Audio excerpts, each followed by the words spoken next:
Je vous le présente un petit peu quand même. Bonjour Patrick. Bonjour Patrick. Bonjour. Bonjour et bienvenue. Tout va bien.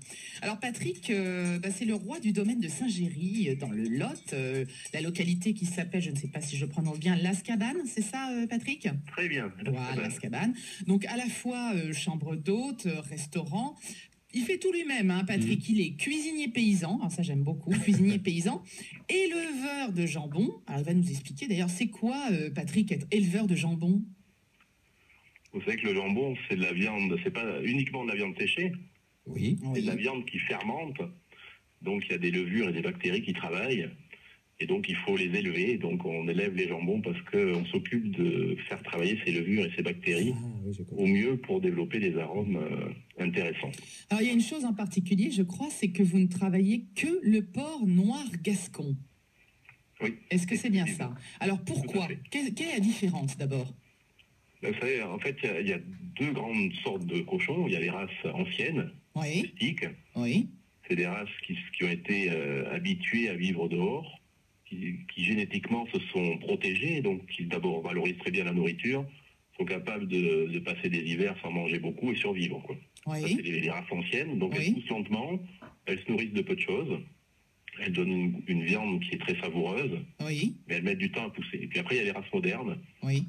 Qui arrivent des pays anglo-saxons, hein, les races s'appellent Large White, Landrace, etc. Qui sont des cochons souvent roses, qui eux poussent très vite. Voilà. Et puis maintenant, avec les méthodes industrielles, ils poussent dans des bâtiments fermés. En fait, ils sont élevés un peu en prison.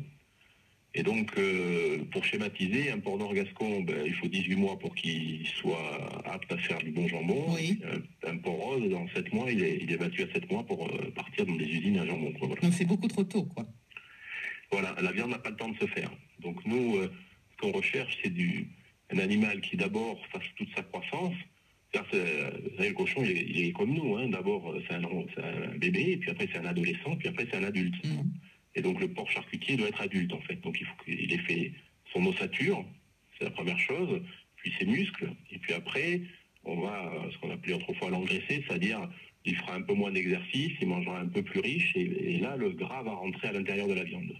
Alors, et c'est avec ça qu'on va faire des bons jambons. Patrick, justement, donc vous êtes un artisan, vous avez forcément des secrets de fabrication, je ne vous demande pas de les dévoiler tous à l'antenne, mais j'imagine que vous avez quand même une technique d'affinage particulière, parce que, outre la race, on a bien compris, qui est importante, j'imagine que pour que vos jambons soient divins, parce qu'il paraît qu'ils le sont, j'ai pas eu la chance de les goûter encore, eh bien, il y a certainement des techniques particulières.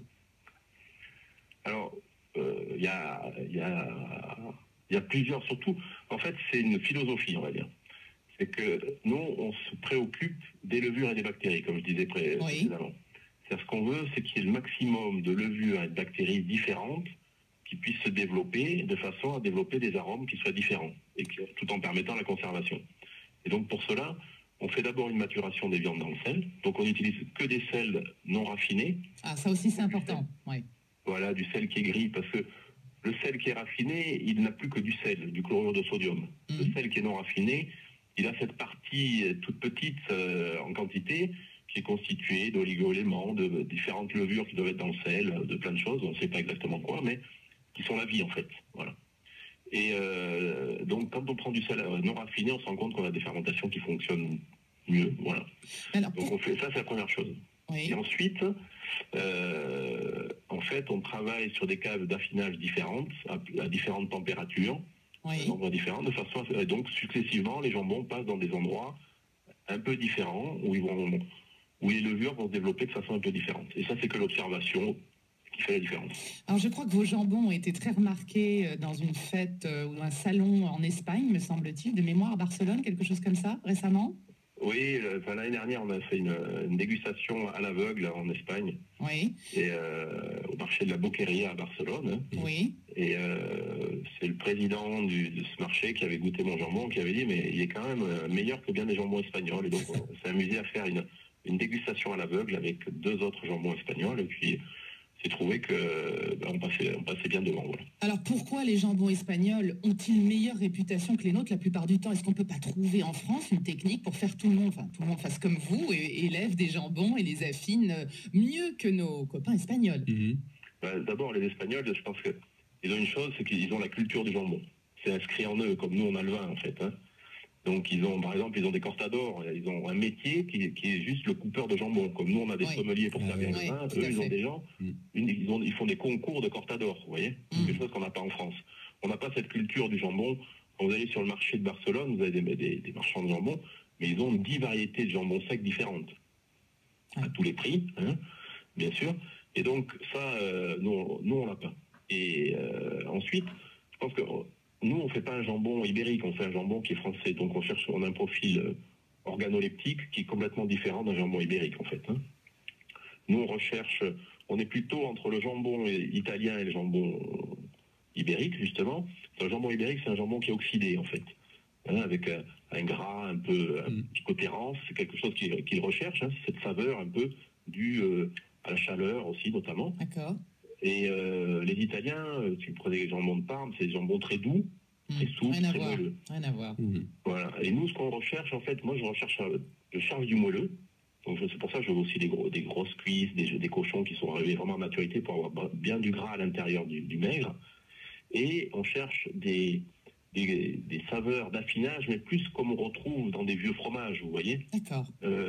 Donc on recherche des saveurs complexes, puissante, mais pas d'oxydation tellement. Vous êtes l'orfèvre du jambon, je rappelle. L'adresse, parce que c'est important. Il y a peut-être un site internet. Oui, il y a un site internet. Patrick, vous nous donnez l'adresse du site, s'il vous plaît. Voilà, notre site, c'est saintgéry.com. Saint-Géry. G-E-R-Y.com. Domaine de Saint-Géry à Las-Cabanes, dans le Lot, dans le 46. Est-ce qu'on trouve vos produits en région parisienne? Alors, oui, sur Paris, on est distribué on est dans plusieurs restaurants, et puis on est dans 2 épiceries. Allez-y. On dit les noms. Oui, allez-y. Bien sûr. Alors, on a l'épicerie générale qui est dans le 9e et dans le 6e. Oui. Et puis on a Terra Gourma qui est à Levallois-Perret. Parfait. Et eux, ils ont quasiment tous nos produits. Voilà. Ben, super. Merci beaucoup, Patrick Duller. Patrick. Merci à vous.